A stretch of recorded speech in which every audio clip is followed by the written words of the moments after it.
Hello, and welcome to the Catching the Octopus podcast. Here, we will explore how connecting inward gives us an advantage outward. We openly talk about the obstacles and challenges and difficulties that life throws our way and how they become moments of gratitude and things that can benefit us when we look back on our lives. I'm your host, Niomi Hurley, and it is my mission to bring you top quality guests that will share with you openly their obstacles and also the techniques they use to go inward that strengthens the way that they serve themselves and others at the highest level. Thank you for joining. Let's get started. Welcome to this episode of Catching the Octopus podcast.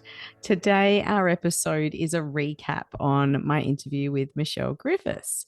Now, Michelle had established a really successful business with her husband and spent 12 years in that and won a ton of awards. But they threw themselves into that business so deeply and so full on that after 12 years, they actually faced some challenges getting staff post-COVID, like most businesses did. And it just was time for them to shut the doors. And at that point, had this realization that they were keeping busy until they actually felt a space of burnout. And this is really interesting. And we touched on it a little bit in the interview that burnout isn't something that we just think we've got a hold of, right? And we've got symptoms going along the way because we're usually just pushing through. And because it's such a slow, gradual effect that it has on people, it can just come up and catch us unawares. So as leaders, it's really important for us to be able to keep an eye on our staff and be able to catch them and help them if they're in a place of burnout. Now, when you're running a business, it's not like you have anyone else there looking out for you, right? You're the leaders. You are the people modeling. But when I say modeling, that's where it's really important as well to take stock of that and think, what am I modeling to my people? And as business owners or as leaders, we need to be very conscious of that, because if we are modeling behaviors that show overexertion and overworking and tendencies that may lead to burnout, then we're possibly setting our team up to move into that same space.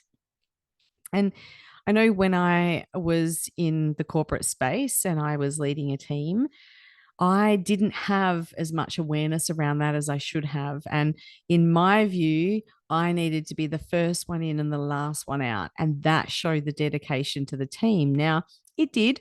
It showed dedication to the team, but it also put me under a lot of pressure and led me to the space of, I didn't actually get to a place of burnout. But when I shifted from that role into my corporate space, I was lost for at least 3 months.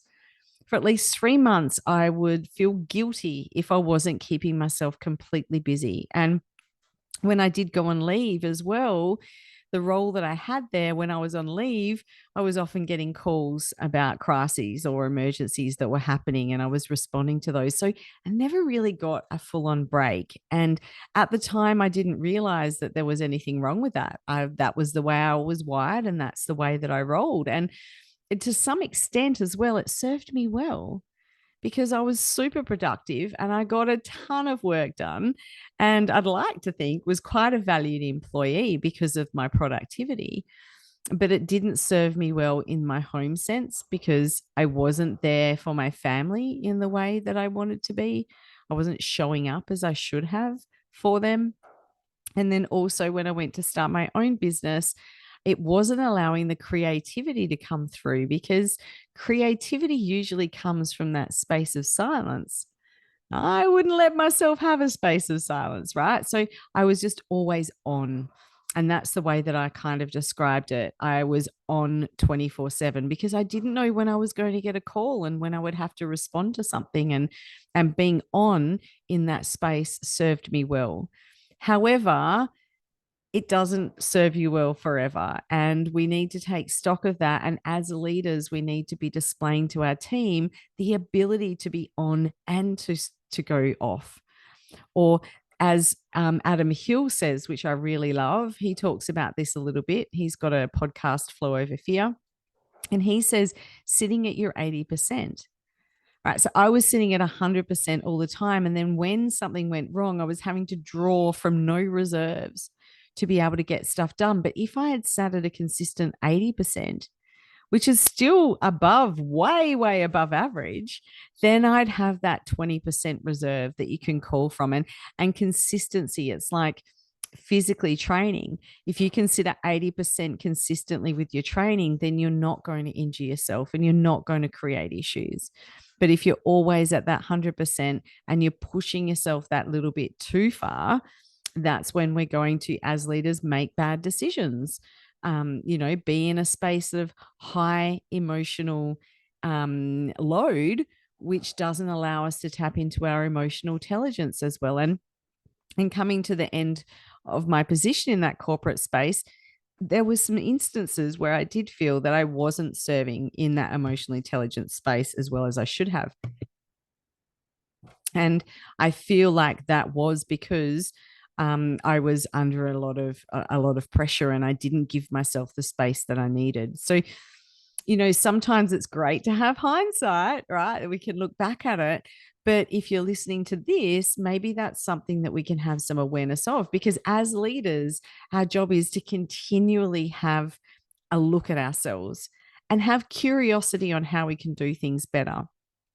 And pushing ourselves to the brink really isn't the key on how we can do things better.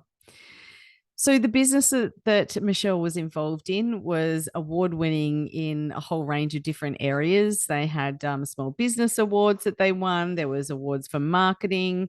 Michelle had the Woman of the Year award. There was a whole range of stuff, and that was because they were at that extra high level. Now, I'm sure, knowing them and knowing Michelle, they still would have got those awards if they had still gone in there into that space from even 90% rather than trying to go at 110 all the time and just burning themselves out. So anyway, when she finished up with her business, it led her to think, what's next? What are they going to do next? And there's always the option to start another business or go and get a job. But she decided to follow her dreams. So from a very young age, she was always drawn into acting, and she had a couple of lead roles in some local theatre productions. I remember going and watching her as Dorothy from Wizard of Oz and also as Maria from The Sound of Music. So she was in that space where she was successful in those theatre productions, but knew that there was something else that she could be doing. So and this is where we need to have a leap of faith. Now, a leap of faith doesn't have to be moving careers, right? And creating a major change. But as leaders, it's about that time of self reflection to think, is this really serving me? Is there something else that I can do from a training perspective or a development perspective that can actually give me that extra oomph for me and how I serve the people around me? So Michelle and her family packed up, moved into state for her to do this course, and then when she completed it, come back into town and is now working as an actor and a voice actor, and coaching as well for people wanting to act in TV and film. And that coaching space really comes natural to her because when we're sitting in a leadership position, that's really a key element of how we serve our people, right? We become a coach to them. And in that space, it's about looking for, okay, where are the development areas here? Where are the things that I can pick up and give some guidance or give some hints and tips on these people and how they can improve and expand in those areas. It's also about seeing where people are doing well and identifying that and either setting up pathways for people in that space of where they're doing well or providing that constructive criticism that can level them up. And I think it's about honesty and having the conversations. And so we did touch on that in a little bit of a different way. But as leaders, and I say this so often, it's about the conversations we have. And it's also about the conversations we avoid. And if we really want to be strong leaders and be in that space where we're showing up, then we can't be avoiding the conversations. We need to be having them with our people to be able to create the space that they need to be in the place that they need to be. Now, I didn't take a lot of notes because I was just really engrossed in the conversation, but one of the other things that she did speak about was keeping people in the loop is really important, and communicating with them. And that can establish an element of trust. And when you're in an organization where the team trusts you as a leader and you show up in that trust space, then that gives you an added ability to influence. Right. So leaders, that whole dictator and, direct leadership isn't something that is supported a lot of the time in leadership circles. It's all about servant leadership and visible felt leadership and all those things. But it depends on the circumstances. I've been in circumstances where there's been emergencies and there's been crises. And when you're in that space and you're responding there, you need to have that direct leadership. You need to be able to make decisions and give instructions that people just move on. If you're enjoying this podcast and you want Niomi or any of her guests featured on your podcast or as a keynote speaker at your next event, you'll find their contact details included in the show notes. If you'd like to learn more about how you can work with Niomi individually or as part of your strategy to improve leadership in your business, then review the courses, offers and services at getupandgroconsulting.com.au. And if your team trusts you, they will go in blindly and follow your instructions and do what you need to do. But if your team doesn't have that element of trust for you, then chances are when you're asking for those directions, you're going to get that rebelling. They may even grab a group of them that are feeling like they don't trust, and that increases that rebelling nature in your culture. And so in that space, when you're in a crisis and you need people to be in a particular place, they're not going to be there. And one of the great ways to set up good trust in your teams is by sharing information. And I've seen a lot of businesses where they feel like knowledge is power and they just hold it all to themselves. And, some instances that may work. It's all about counterbalance. But what I believe is by communicating with your team and including them in things that are happening, that is what gives you power, because that is what creates trust. And now you don't have to go and give confidential information or all the little details of everything that's going on, but sometimes just a bit of a summary and a projection can help them feel like they're included and valued and that you trust them. So trust is a two-way street, right? You've got to be able to trust them and then also have them trust you. And so that was a really great point that Michelle made in that space. And also having their back, them having that knowledge and understanding that you're going to be there for them. And that means when you're in meetings and something's gone wrong with one of your team, you standing up and taking accountability for that, taking responsibility for whatever happens in your department or in your team. Now, afterwards, you go and have that conversation with them. But while you're in the moment, one of the biggest mistakes leaders can make is finger pointing and throwing people under a bus. And so when we're finger pointing and throwing people under a bus, that instantly makes people feel unsafe and affects that workplace psychological safety, and people won't trust you. People won't feel like you've got their back, so they're not going to go that extra mile for you. They're not going to put themselves in situations for someone that they don't feel respect for and trust with. Now, common theme throughout most of my podcast interviews, you may have noticed, is the element of connection, of networking, and of community. And Michelle spoke about that and said, the acting industry, although people that aren't in it might think it's really large, you realize it's really quite small. And I also found that from the transport industry when I was working in the transport industry, right? It seems like it's really expansive and large, but it's really quite small. And that same thing can be said for your local business community, and for even globalization. It seems like it's big, but there's only a couple of degrees of separation, right? I remember the other day I was in at an appointment and I was sitting next to a lady and she said she'd taken the bus into town. And I said, "Oh, I live in that suburb, where are you?" And she mentioned where she was, and she's in a unit, two units up from where my dad is.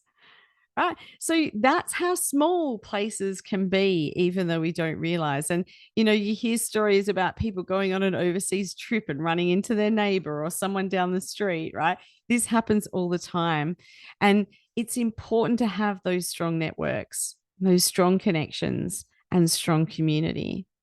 And that's part of with the ripple effect that I'm putting together. Part of that is a community. Part of that is a Zoom call once a month that we're all get together. We can all brainstorm and bring things up and create a space where you can have networks that you can rely on. There's other instances. You can join the local chamber of commerce and industry. There's different referral groups in your area. There's other networking capabilities. Or if you can't find something where you're actually in amongst your own people or the people you connect with, you can start your own.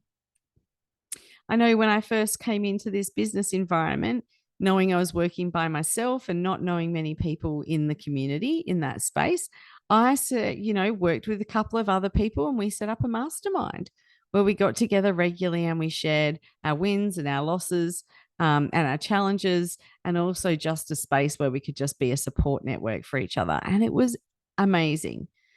And there's been times where I actually attribute, and I need to attribute my success to that group of amazing women that were there, that had my back, that were there and listened to me when I needed someone to listen to, and gave me advice from that observer aspect, looking in.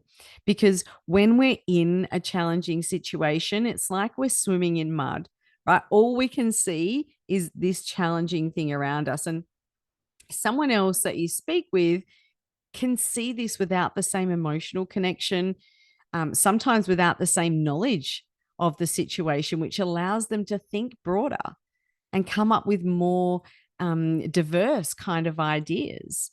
And we've all been in that situation where we've seen, a friend going through some challenges and we can see what's happening and why, and they're oblivious to it. And that's that same kind of situation. So as leaders, it's setting up those networks even within the business. Now, there's interdepartments, getting together. If your business doesn't have like a leadership meeting per se, then set some sort of network up. Make it a professional outfit though. And, when we talk about communication in the ripple effect, there's some things that we actually outline in there. So don't make it a venting platform, because that's not going to serve anyone. Don't make it somewhere where everyone goes and complains and, throws each other under the bus. That's not going to be helpful at all. So if you're going to create a group of supervisors or a network there, a community within the supervisors within your organization, then be the leader of that and establish, a good foundation of communication in that space. Make it a professional space, make it a growth space, and somewhere where you're actually supporting each other and lifting each other up. And by lifting each other up as well, lifting up the organization, being objective and having a high level of emotional intelligence in that space. Now, Michelle also talked about, for those business owners out there, following up on leads and finding out who your people are. And this not only works in business, but also in the networking community space. But in business, it's about, it's a numbers game. There's going to be people you reach out to, you're going to get a lot of no's. But as I mentioned, sometimes rejection is actually protection. And maybe they're not your ideal clients to work with, or maybe that gives you an opportunity to revisit your offer and how your offer is put together. But what it will lead to is, if you have persistence and you have great communication and you're reaching out to people, you will find the right people. You will find your people within a client base. And then you get to work with people that are on that same alignment. And when we're talking in leadership, this is something that sometimes we look at the wrong way, right? And sometimes a lot of leaders will actually employ people that are similar to them, thinking that I've got my team. But when you've got people similar to you, then you're cutting out the diversity. You're eliminating the ability for someone completely different from a different field, a different background, a different religion, a different culture to come in with a different viewpoint. Now, some people don't like to be challenged with viewpoints. And if that's the case, then I encourage you to get curious about yourself and ask yourself why. Why does it make you feel uncomfortable if someone comes up with an idea that doesn't fit within your paradigm? Because there's some underlying subconscious reason there that's stopping you from being accepting in that space. And we all have our own subconscious programming. It's nothing to be proud of or ashamed of. It's just the way it is. So get curious, ask yourself questions. I wonder why when that person speaks, I feel triggered and I don't want to listen and I don't want to accept their feedback. Well, why is that? Why is that happening? Because as leaders, we should be encouraging a space that's psychologically safe and that encourages people to come up with those weird and wonderful suggestions. We should be encouraging a space where people feel like they can come and challenge you and let you know that they don't think what you did was a great decision, or that they feel like you should revisit this thing and reconsider what your decision was on it. And look, let's be honest, sometimes the employees don't always know the higher level order of thinking that's gone into why the decision's there. And that's fine if you need to stick by that decision. But isn't it great to know that your team feel empowered enough to come and have that question? Because if they can ask you that question, then they can ask that question of themselves. And they can ask the question of the people around them. And that keeps people accountable and curious and growing and learning. And in that sort of environment, you're always going to have great productivity. Michelle also pulled out a bit of a gold nugget when she talked about networking, and a little tip there she had for us that she learned from Vin Giang, I think is how you pronounce his name, is high, low buffalo. And I hadn't heard it before. And I will be using this in some of my coaching moving forward because I think it's mint. So when you're talking with people, letting them know a high, something in that day or week that's gone really well for you, so that you can actually show people that you're working towards something, right? You're on a progress of growth. Then you also throw in a low, something that didn't go so well. That shows people that you have that honesty about yourself, that you have your own accountability, that you're not sitting in a full arrogant space. Like there's a lot of benefits that come out from sharing that. Being in that little vulnerable space also shows some authenticity, and people can relate to that and connect to that. And then the buffalo is what I love the most.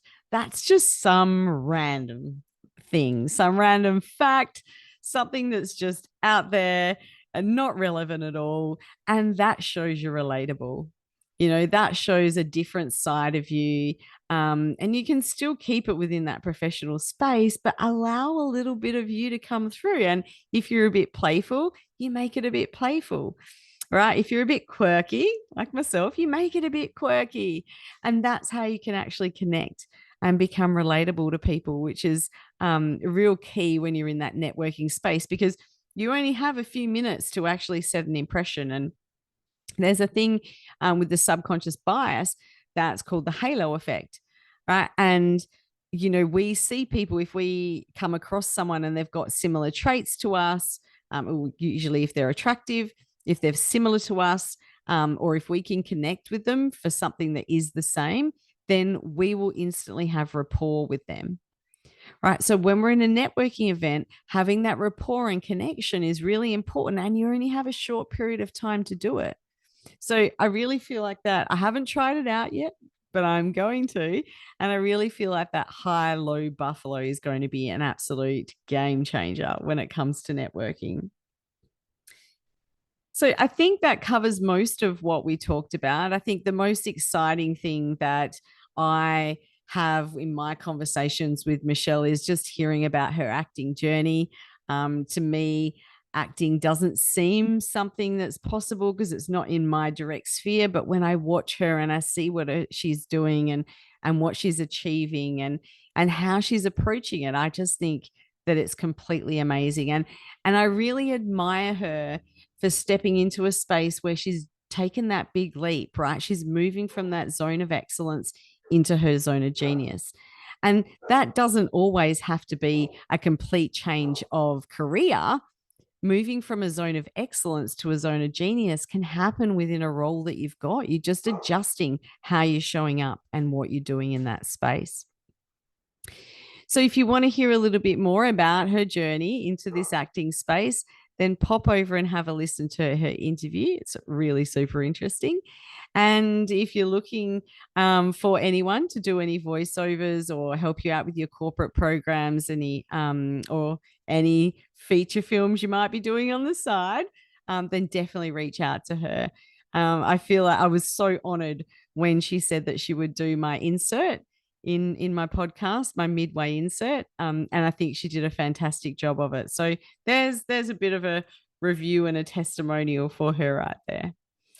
But thanks for jumping on and having a listen, and I look forward to serving you in our next episode. Thanks for joining in and listening to this episode of Catching the Octopus podcast. It's been great having you here. And if you'd like to go and like and subscribe and maybe even leave a 5-star rating if you think it's worth it, I'd really appreciate it. I look forward to seeing you in our next episode.